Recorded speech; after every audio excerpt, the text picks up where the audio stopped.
चीजें इतिहास हैं। मुझे लगता है कि मुझे बचपन से पढ़ना चाहिए था, पर मैं विद्यार्थी जीवन में बहुत ही चंचल, बहुत ही अगंभीर किस्म का व्यक्ति रहा। स्कूल में, कॉलेज में भी मैं अपने जिले का टॉपर था स्कूल के समय। ऐसा नहीं कि मेरे नंबर नहीं आते थे, नंबर आते थे मेरे। मैं विषय को समझता नहीं था, मैं विषय में डूबता नहीं था, और जैसे ही किसी विषय को पढ़ते हुए लगता था कि अभी मुश्किल होने लगता है, मैं उसे छोड़ देता था। मैंने 10वीं क्लास के बाद साइंस इसलिए छोड़ा कि साइंस से पढ़ना पड़ता था, और हमारे स्कूल में 2 ही विकल्प थे, साइंस और कॉमर्स। मुझे किसी ने बताया कॉमर्स में नहीं पढ़ना पड़ता है, तो मैंने कॉमर्स ले लिया। फिर मैंने कॉमर्स में अपने पूरे जिले में टॉप किया, करीब 10 से 12 दिन पढ़ के। फिर मैं दिल्ली विश्वविद्यालय आ गया। मैंने डीयू में आते ही बीकॉम ऑनर्स में एडमिशन लिया, पर 3-4 दिन में लगा कि इसको तो बहुत पढ़ना पड़ता है।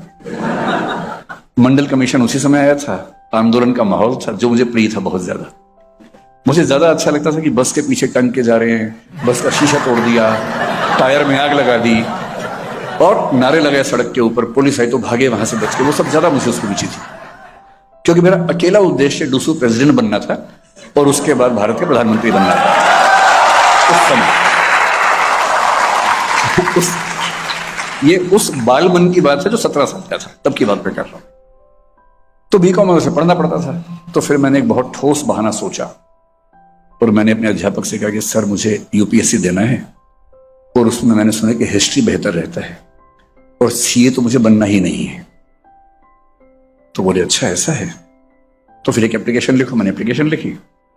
फिर बोले कि मैं तो साइन कर रहा हूं, अब हिस्ट्री के डिपार्टमेंट के हेड से साइन करवा के लाओ। ये ठीक वही दिन था जब मंडल कमीशन का कर्फ्यू लगा हुआ था दिल्ली में। मैं पीतमपुरा में रहता था, और हमारे एचओडी जो थे वो साकेत में रहते थे। पीतमपुरा से साकेत लगभग 25 किलोमीटर होगा। मैं पैदल गया, बीच बीच में लिफ्ट, कहीं को ट्रक मिल गया, ट्रक में घुस गए, बस मिली। बस तो खैर नहीं चल रही थी उस समय। पूरी दिल्ली का माहौल बड़ा अजीब था, हर जगह आग, धुआं, ये सब था। उनके घर पहुंच के साइन करवाए। बोले कितना सीरियस बच्चा मैंने पहली बार देखा है। तो मैंने भी इस बात पे उनको काटा नहीं। मैंने कहा हाँ आप ठीक कह रहे हैं, आपने ठीक ही देखा है। और फिर गया, हिस्ट्री ऑनर्स लिया, सिर्फ इसलिए कि हिस्ट्री में पढ़ना नहीं पड़ेगा। शंकर जी से मेरी बात चल रही थी। शंकर जी और मैं एक ही बैच के हैं, 90 से 93। ये भी हिस्ट्री के विद्यार्थी थे, मैं भी हिस्ट्री का था। मिले आज हम पहली बार है जीवन में, लेकिन हम एक ही बैच के लोग हैं। फिर मैंने पहले साल में काफी पढ़ाई करके 44% अंक अर्जित किए, जो मेरे पूरे करियर का सबसे खराब स्कोर है। फिर सेकंड थर्ड में बहुत कोशिश करके संभाला, तो मैं किसी तरह से 51 तक पहुंचा। मेरे ग्रेजुएशन में 51% अंक हैं। मैं खुल के इसलिए कह रहा हूं कि आप में से जिसके नंबर कम आ रहे हैं, चिंता मत कीजिएगा, नंबर जीवन में कहीं काम नहीं आते। इस बात को बिल्कुल बिल्कुल मन से निकाल दीजिए। और 3 साल मैंने इतिहास कितना पढ़ा? जितना मेरे रूममेट ने नोट्स बनाए थे उतना ही पढ़ा। मेरा एक अच्छा रूममेट था, हालांकि वो हंसराज कॉलेज में पढ़ता था, मैं जाकिर हुसैन में था, और वो नोट्स अच्छे बनाता था। तो वो पता भी करता था कि इस बार क्या क्या आने वाला है, उनकी नोट्स बनाता था, कुछ कहीं से मैनेज करता था, फोटोकॉपी। अच्छा दोस्त था मेरा। तो एग्जाम से 7 दिन पहले, 8 दिन पहले बोलता था कि ये निगलना है और पेपर में उगलना है। और इस निगल उगल कार्यक्रम में मैं निष्णात था। निष्णात को अंग्रेजी मास्टर कहते हैं, आपकी जनरेशन पता नहीं समझेगी या नहीं। मास्टर का मतलब, एक्सपर्ट का मतलब निष्णात। मैं निष्णात था, ठीक नंबर आ गए। 55% फाइनल ईयर में थे, जो सब एवरेज करके 51 हुए। पर मैं खुशी की बात है कि अपने कॉलेज में, क्योंकि बाकी विद्यार्थी बहुत खराब थे, मैं वहां भी टॉपर था। उसमें मेरी कोई भूमिका नहीं है, बाकी बच्चों की भूमिका है। वो मुझसे भी खराब थे, इसलिए मैं टॉपर था। लेकिन मुझे डीयू में सबसे ज्यादा मजा किस चीज में आता था? इलेक्शन लड़ने में, डिबेट्स करने में। हाँ मैं डिबेटर था, मैं स्कूल में खूब डिबेट्स करता था। मेरे माता पिता का योगदान रहा, उन्होंने मजबूर किया कि मैं मंच पे जाऊं, और मैं उनका बड़ा कृतज्ञ हूं। मैंने डीयू में 3, 4, 5 साल की डिबेटिंग लाइफ में, क्योंकि फर्स्ट ईयर में मंडल कमीशन था, डिबेट्स हुई नहीं उस साल। उसके बाद से डिबेट्स की। डिबेट मेरे लिए रोजी रोटी का सवाल था। मैं घर से पैसे नहीं लेता था, मेरे घर में पैसे थे भी नहीं उस समय। मैंने 17 साल की उम्र से आज तक अपने घर से एक पैसा भी नहीं लिया है। और मैंने जो 4-5 साल डीयू में गुजारे, डिबेट से अपना खर्चा चलाया, हॉस्टल का, पढ़ाई का सारा खर्चा चलाया।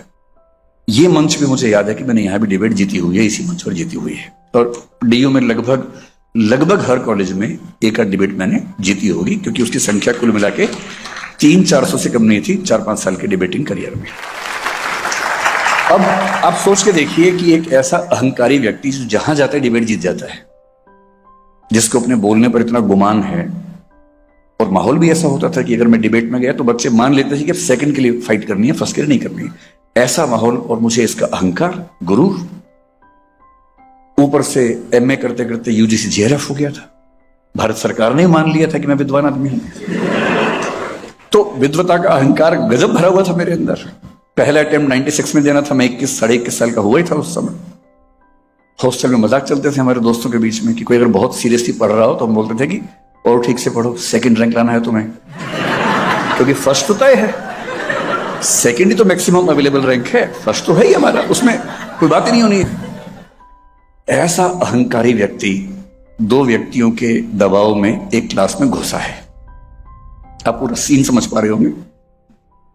मैं इस भाव से घुसा हूं कि मुझे क्या पढ़ाएंगे। जेआरएफ होल्डर हूं, यूनिवर्सिटी का सेकंड रैंक होल्डर हूं, 65% नंबर मेरे एमए में थे, कोई मजाक है। लेकिन मुझे एक क्लास होते तो समझ में आ गया कि चुप ही रहना ठीक है, सुनना ठीक है। और मेरे जीवन में अकेली क्लासेस, मैं बड़े स्पष्ट शब्दों में कह रहा हूं, ग्रेजुएशन की 3 क्लासेस, एमए की 5 से 8 मान लीजिए, 10-11 क्लासेस कुल मिला के, और उसके बाद मैं सर के पीछे पढ़ के मैंने सर के साथ कम से कम 60-70 क्लासेस की होंगी, जिद करके।